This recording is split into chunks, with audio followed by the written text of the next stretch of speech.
January, February, March, beginning, mid, end. April, beginning, mid, end. May, end of May. Good afternoon and welcome to Willow's Green Permaculture. Not sure how to start this morning, but what I'd like to do is share with you our seed bank and get my seeds ready for planting in the spring, and also some early planting, probably starting in a few weeks. And I've got seeds that date back almost 5 years. I have to choose the ones that I want to use this year. So I'd like to share with you a little bit that process. You will also be able to see how I organize all of these seeds by planting groupings and by when I plant them in the springtime from January right up until the end of May. So if this is something you're interested in, then let's get started.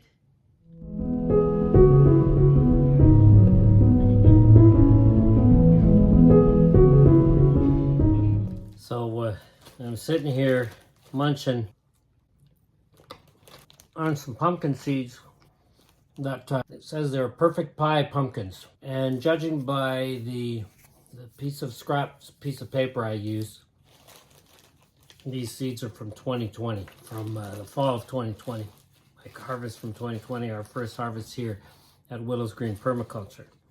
And these seeds are delicious, you know. And I'm gonna go through some of our seeds, and a lot of these, we have so many pumpkin seeds. Maggie makes spices out of these with she grounds the whole seed up and mixes it with herbs and spices, and it's just delicious. That is, if she manages to get some, if I haven't eaten them or saved them for planting. Anyway, these are almost 5 years old, 4.5 years old, these seeds, and they taste like I just harvested them yesterday. You see, because if you preserve your seeds and you dry them well, they can last decades, centuries, or even millennia and still be viable. Maybe not every type of seed, but lots. I know that squash seed have been known to there have been squash seeds found in clay pots from thousands of years ago that were planted in, or hundreds of years ago anyways, that were planted and grew. But one thing I wanted to mention was the seeds you're gonna see. Well, they're not all of them, because I haven't finished processing all my seeds. I got a bunch of okra in here that I gotta process. This is some nice beautiful red and green okra. And I've got some red okra in the garage I haven't processed yet. Here's a bunch of okra I have to process. Wheat, Tchepiche, and pepper in here. Marigolds, tomatoes, and peppers. This is some gaillardia. More oats and some marigolds. And, I've got some birdhouse gourd I haven't processed yet. But I'm really happy because this is the first year that our birdhouse gourd ripened and dried. This has been dry for about a month. This has been dry since about December, and I've got some others that are almost dry. Whereas in the past, I've had to wait until the spring until they dried. So I'm going to be able to open this up and get the seeds out. This didn't spend any time out in the cold. In previous years, I've had some that got so full of mold and stuff that I put them outside in the depths of winter. So I don't think the seeds were viable when I did that. These ones dried up indoors, so I'm really happy about that. I still have to take them out, but I'm sure they're going to be viable. I also have some seeds here from Robert Resnick from Texas. I'd like to thank Robert for these seeds that he sent me. These are some hybrid sorghum seeds. I look forward to trying them out. He said they'd be really good for, making flour for cake and bread and that kind of stuff.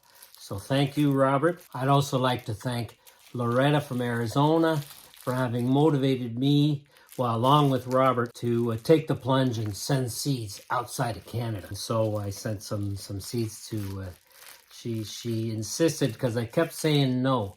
And she insisted, and so I finally said, okay, I'll give it a try and we'll see if they make it to Arizona. Well, they did. I was really happy about that, which was really nice.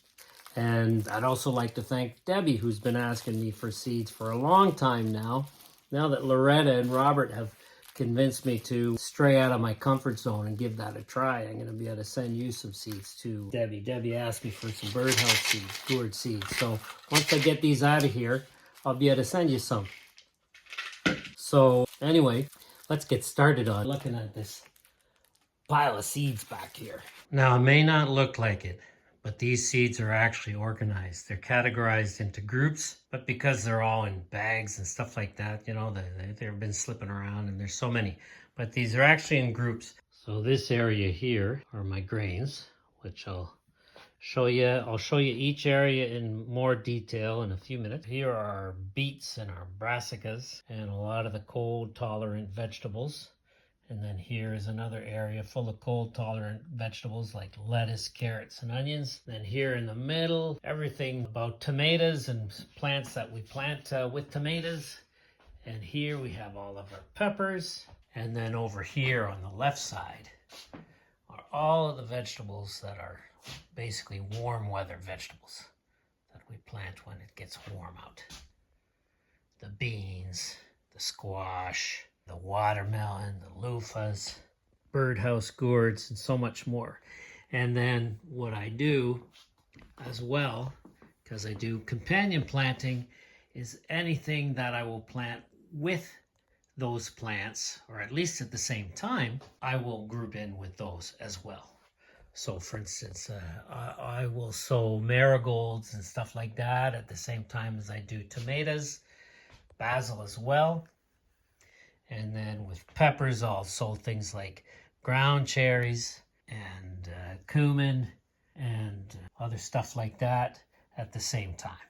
Plants like luffa, like the seeds you see here that I collected last month in that video, or birdhouse gourd or Tchepiche, plants that, like peppers, require a long germination period and lots of heat and sunlight. And then back here, I have what I call my archives, some really old seeds.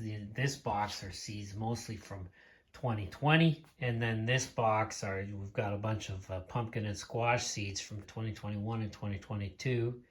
And so I'm going to go through those, see which ones I want to continue to keep and save in case I may want to plant them. And maybe I'll give some to Maggie so she can put them in with their spices. Here are some more seeds from 2020. And then this bunch of seeds here, I'm going to be doing a separate video on this. These are seeds I'm going to be winter sowing this week. A whole bunch of native perennials and stuff like that.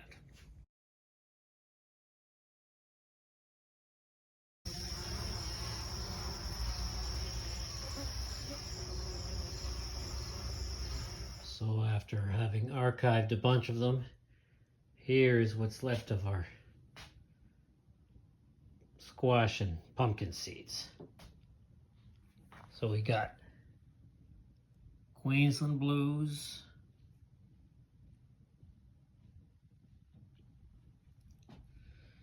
Delicata, and Sweet Dumpling.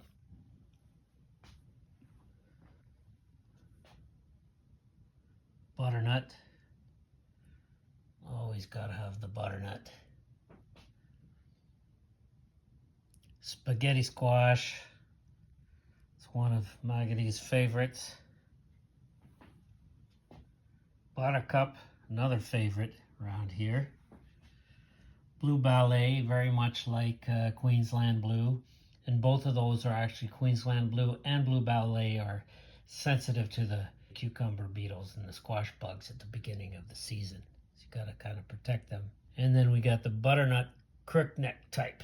The butternut and the crookneck group of pumpkins both resist the squash bugs and the cucumber beetles very well in the spring. And they also really resist the squash vine borers through the summer. The plant fibers are stiffer and less palatable to the bugs. They also just find it more difficult to bore through them. These types of pumpkins are also not as good for using the vines for guia soup, a wonderful soup I learned to cook in Mexico, which is delicious when you use the more tender vine pumpkins and squash.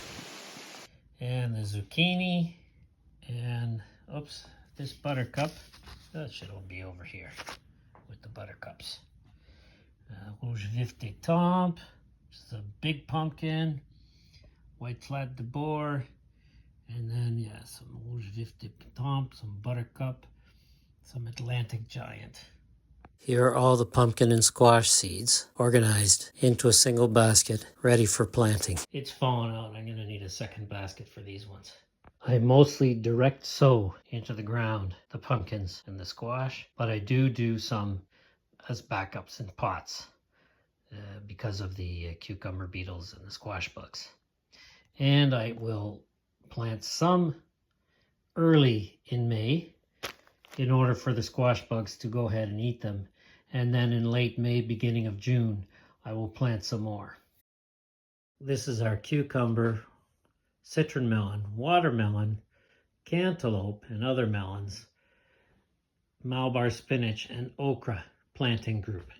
I usually sow these around the same time. So we got all sorts of different types of okra here. Some seed packets and also a lot of collected seeds. Here too. Got some collected melon seeds. A few watermelon seed packets, but lots of collected seeds because we get really sweet watermelons and they readily make hybrids with each other, which are really original. I got all sorts of different colors of the watermelon as well. I got the cream of Saskatchewan, which is a white fleshed watermelon. I've got yellow fleshed watermelon in here somewhere. Here's some of the yellow fleshed watermelon. I've got some pinkish fleshed watermelon as well, which is really like yellow and pink. Really nice. Here's our citron melon seeds. This one is from the video from a few months ago that came out of a fruit that had sat on the counter for over 2 years, and it was wonderful. And then of course some cucumber and some concombre des Antilles cucumber from Guadeloupe, a special type, and other cucumbers as well. Oh, and then here's the Malabar spinach. Some collected seed and a seed packet. All organized into its basket. The watermelon I will sow in the greenhouse in mid to late April. Watermelon and the whole group here, the cucumbers and so on. Here is the pepper group and everything that I plant with peppers. I start these indoors, not in the greenhouse because I don't heat my greenhouse, and I want to start these in sometime in March, early to mid-March. At that time, the greenhouse just gets too cold at night. It goes way down below freezing at night, so I couldn't put these. So I start these indoors in the sunny south window under grow lights, and I will be planting them with the luffa and the birdhouse gourd as well, and the Tchepiche, and also some Tithonia flowers, but I don't have any of the seeds here right now. They're in the garage still. Here are some Tithonia seed heads that are still waiting to be processed that are in our garage right now.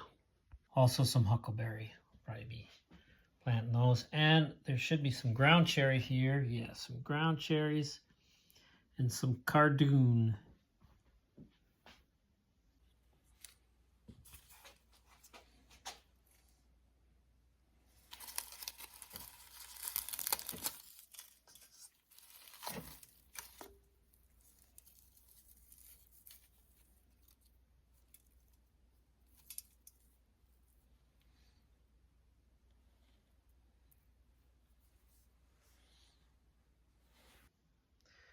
Oh, and some chamomile too. There's the Tchepiche, a seed packet, and some collected seeds. And then all these different types of peppers.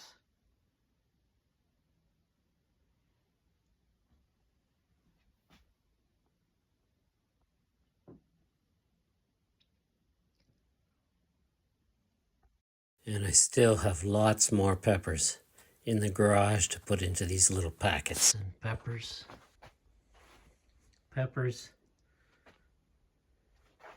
some Malabar spinach, some peppers. And there's the pepper group all in their basket.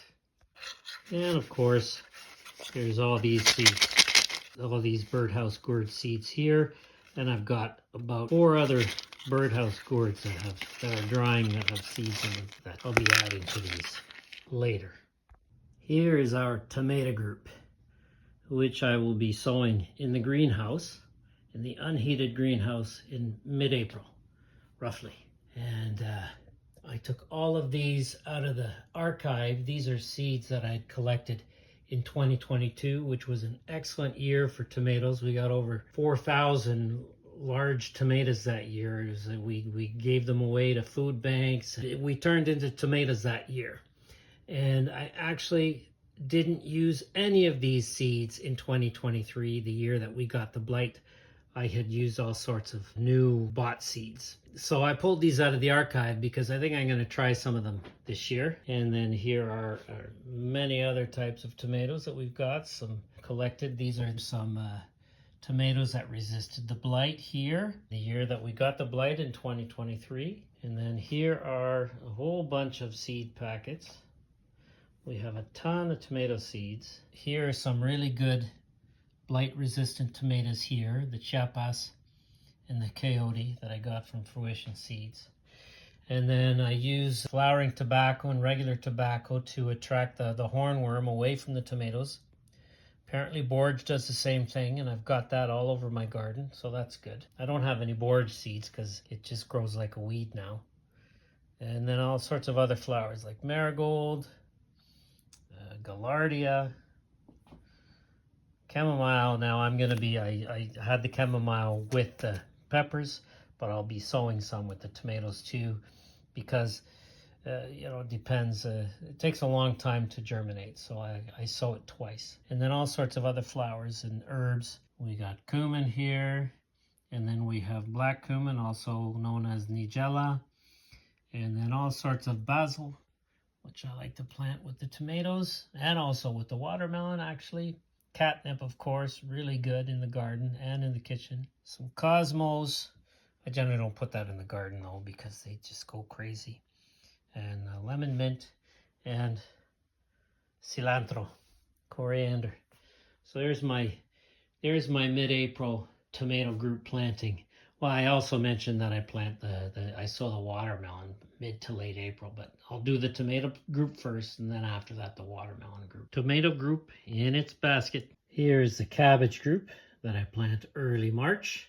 So we have cabbage, and we have kale, different types of kale, all that I put in the greenhouse in early March, along with some, the radishes I direct sow into the garden. And then we've got some chicory as well, and mustard, rutabaga, those will go directly into the garden. Lettuce and carrots directly into the garden. Last year I planted carrots indoors. I'm not going to bother doing that this year. Probably going to mix my seed with sand to help me separate the carrots out. And this year I'm going to try celery for the first time in the greenhouse at the same time as the cabbage. But the lettuce, I might do some lettuce in the greenhouse too, but the carrots will be direct sown and a lot of lettuce too. Also some turnip and parsley. I'm going to start that in the greenhouse at the same time as the cabbage too. So there it is. Cabbage group, early March in the greenhouse, except for carrots and a few other things which I'll be direct sowing outside. And there's the cabbage group in its basket. Good thing I was getting organized. Looks like I'm pretty well out of seed. These are some old onion seeds, and they didn't germinate too well last year. And then these are some shallot seeds, but I need to go out and get some onion seeds. I'll be sowing the onions in the greenhouse, some at the same time as the cabbage at the beginning of March, but I'm going to be doing some in February as well, as soon as I can get my hand on some seeds. So I went to a nursery yesterday, the day after filming this video, to get a few onion seed packets. And well, I was like a kid in a candy store, and I ended up getting a whole bunch of other stuff too. Red auroch, some more marigolds and nasturtiums, some evening primrose, and some monarda, bergamot, some Ozark sundrops, some hollyhocks, some corn, some Chinese lanterns, some purple broccoli, and some Romanesco cauliflower. The onions are in a category all on their own. I will be sowing them in February in the greenhouse, and likely I will be putting them on some mini greenhouse shelves inside the greenhouse so they get a double greenhouse effect. It will be warm enough during the day in the greenhouse so that the onions can germinate, and at night it shouldn't get too cold for them because onions tolerate the cold. That's what I hope anyway. I think they will grow a lot better in the greenhouse than when I planted them indoors last year. There's the onion group all together now. These I'm going to add to the winter sowing group. These I will sow at the same time as the pumpkin and squash. These I will add to the beet, cauliflower, and broccoli and Swiss chard group. And these I will sow indoors at the same time as the peppers. Here is the beet and Swiss chard, cauliflower, and broccoli group, which I will be sowing at the end of March, also in the greenhouse. So we got some homegrown beet seeds, and then a bunch of packets, some kohlrabi packets, and some homegrown kohlrabi seed, a rhubarb packet, seed packet, and some homegrown rhubarb seed.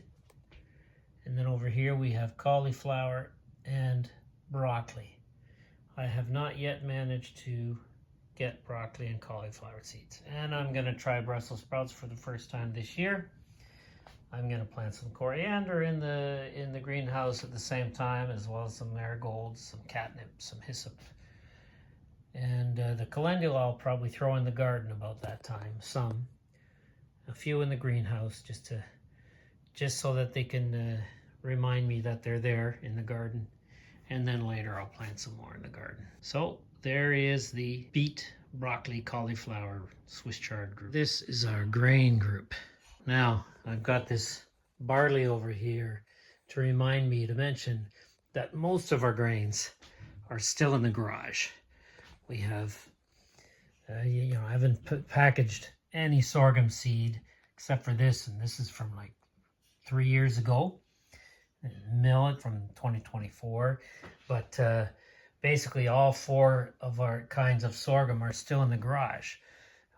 We got our Williams sorghum, we've got our Alujola popping sorghum that are both still in the garage waiting to be packaged up, along with our coral sorghum and our broomcorn sorghum. And here are Robert Resnick's sorghum seeds that he sent me. Thank you very much, Robert. I'm going to give those a try.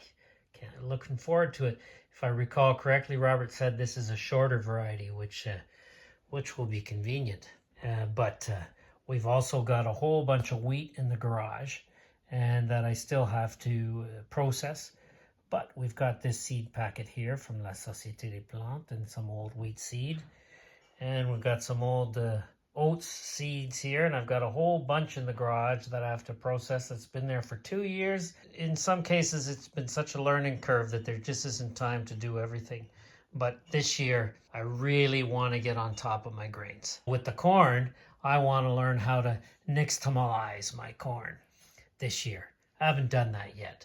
Nixtamalization, the word tamal is in there because basically Mexican tamales and Mexican tortillas are made from nixtamalized corn.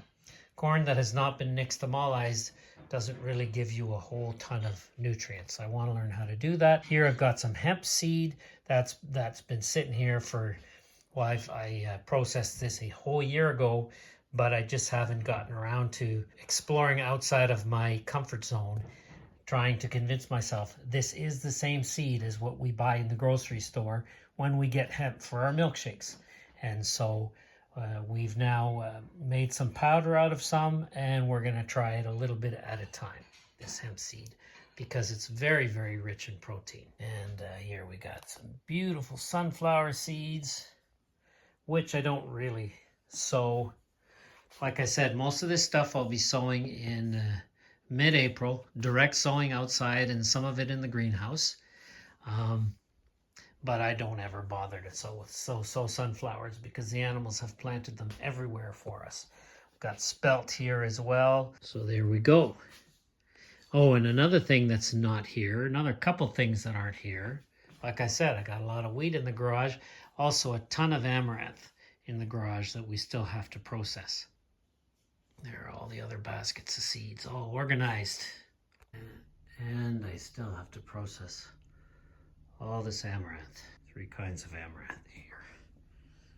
There are the grains in their basket. And to wrap it all up, this is what we start with and what we finish with.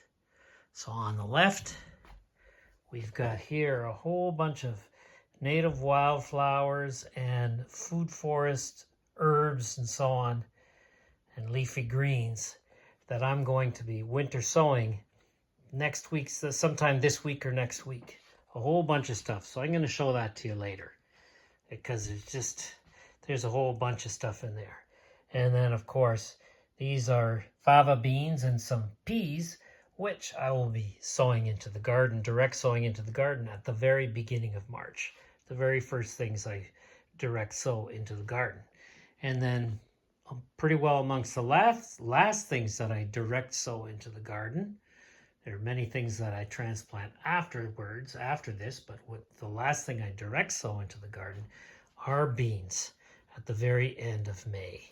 And these are all our beans we've collected to plant this year.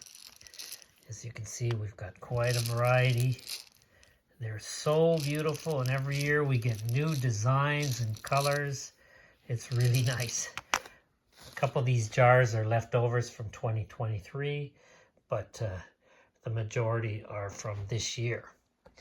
These are the purple pole beans that self-sowed, that survived the winter on the sorghum in our sorghum curve chinampa garden. And these beans stayed hanging on them all winter and self-sowed in the late spring. And so I'm going to plant these a little bit everywhere and see how they do and mark them well. See if they self-sow again. And well, I'll be checking those curves again to see if these ones self-sowed again, because I left some there. And something I like to sow at the same time of beans because it grows so quickly is nasturtium. It's a great companion plant to beans and to many other plants, but it grows so quickly that you have to plant it later than some of the other plants, otherwise it will take them over. There we go. So, quick review. Native wildflowers and food forest species, direct winter sowing anytime from late November until February. Outdoors, direct sowing outdoors in pots or directly in the ground. February. There's the onion group all together now. Next, beginning of March, direct sowing in the garden, peas and fava beans. Early to mid-March, in the greenhouse, the cabbage group, with a few of the group members being direct sown outdoors. Mid-March, the pepper group. This includes luffas and other plants that need a long indoor period, and these will be planted indoors, not in the greenhouse. They will be put out into the greenhouse sometime in April when it's warm enough. Next, end of March, the Swiss chard and beet group. After that, sometime in early to mid-April, the tomato group. Mid-April, the grain group. Late April, the watermelon, Malabar, spinach, okra group, and cucumber group. And then, mostly in May, a little bit in June, we've got the pumpkin and squash group. Direct sowing outdoors. And we finish with the beans. So there it is. I hope that you found this video useful. Hope you learned something from it. Hope you enjoyed it. If you enjoyed it, then please share it with your friends. Give it the thumbs up. And if you haven't done so yet, then subscribe to our channel. Support what we're doing here just by subscribing. Thank you very much for watching. Have a wonderful week, and we will see you next time.